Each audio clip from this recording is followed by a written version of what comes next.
Technology, right? In our world, it's pretty much a lifeline. It connects us, it keeps us safe, it props up our daily lives. But what happens when that lifeline has a blind spot? When the very tools we designed to help us end up building these invisible walls? We're going to explore that divide, looking at both the incredible promise and the hidden dangers of the tech we all rely on. Because, at the end of the day, this isn't really a story about code and algorithms. As this quote from the World Health Organization reminds us, it's about people. It's about the human experiences that get shaped by the tech we use every single day. And that's the lens we're going to be using. So first up, let's focus on the bright side, the really incredible promise of technology, especially when we use it to care for the people we love. I mean, just imagine for a second the constant worry that comes with caring for a family member with severe memory loss.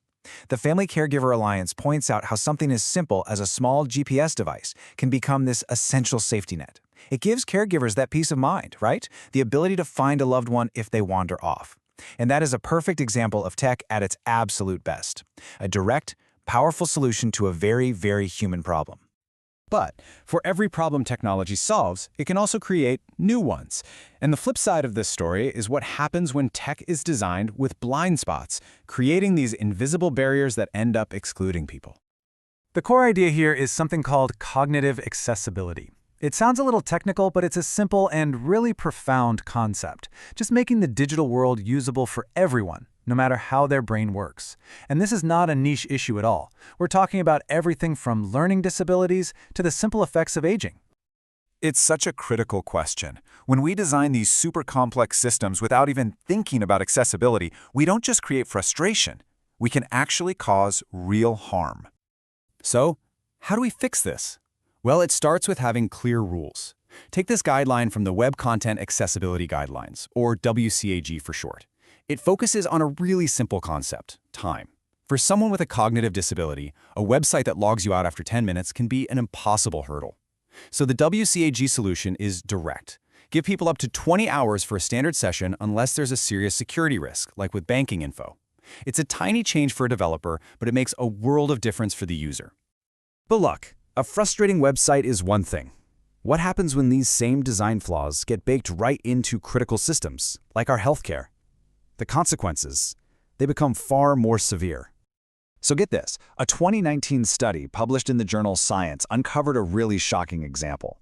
A commercial algorithm that was being used by hospitals all across the US to identify patients for high-risk care management programs, well, it was systematically discriminating against Black patients. Now, here's the truly flawed logic at the heart of the problem. The algorithm didn't use a person's actual illness to predict their health needs. Nope. Instead, it used healthcare cost as a substitute. And because of systemic inequities, less money has historically been spent on Black patients, so the algorithm just concluded they were healthier than white patients with the exact same conditions. The impact of this was just staggering. Before the fix, only about 17.7% of the patients flagged for extra care were Black. But after researchers adjusted the algorithm to look at actual health markers instead of costs, that number jumped to 46.5%. This chart just lays it all out, showing how many sicker Black patients were being completely overlooked by a piece of biased code. Princeton researcher Ruha Benjamin has a name for this, the new Jim code. It's a powerful warning that algorithms are never neutral. They can soak up and even amplify the biases in our society, hiding that discrimination behind what looks like objective, neutral technology. Okay, so how do we prevent this? How do we build a digital world that actually serves everyone fairly? The good news is there are clear, actionable solutions out there. It all starts with a solid foundation. Remember those WCAG guidelines we touched on earlier? They basically provide a detailed, global standard for building accessible websites, apps, and digital content. You can think of it as the rule book for making a more inclusive internet. And, a lot of these guidelines are just about being intentionally clear. Take writing, for example. WCAG pushes for simple things that make a huge difference, using short sentences, avoiding double negatives, and making sure a button's label clearly says what it does, like using search instead of a vague go. These aren't just technical tweaks, they're really just fundamental principles of clear communication. Now, for complex problems like AI bias, the solutions get a little more technical, but they're just as clear. We need diverse data to train our models. We need tools to actively hunt for bias before a system ever gets launched. And we need to build AI that can actually explain its decisions, so we can see the logic, or the flaw, that's hiding inside the black box. But all of these technical solutions and all these guidelines, they can sometimes miss the most important piece of the puzzle. Because behind every dataset and every single line of code, there is always a human story.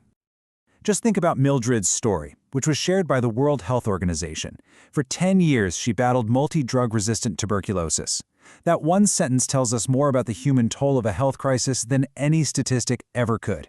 It's a powerful reminder that when we design systems, whether it's a health algorithm or a public information website, we're designing for real people with complex lives. And this is the crucial takeaway. It doesn't matter if we're talking about a complex healthcare algorithm or just the text on a simple button. Every single design choice has real-world consequences. The goal has to be to make sure our digital lifelines are built to support everyone without exception. So I'll leave you with this one thought. The next time you use an app, just take a moment and look closer. Think about the design, the language, the assumptions that are baked into the technology you're using, and then ask yourself that simple question: who might this have left behind?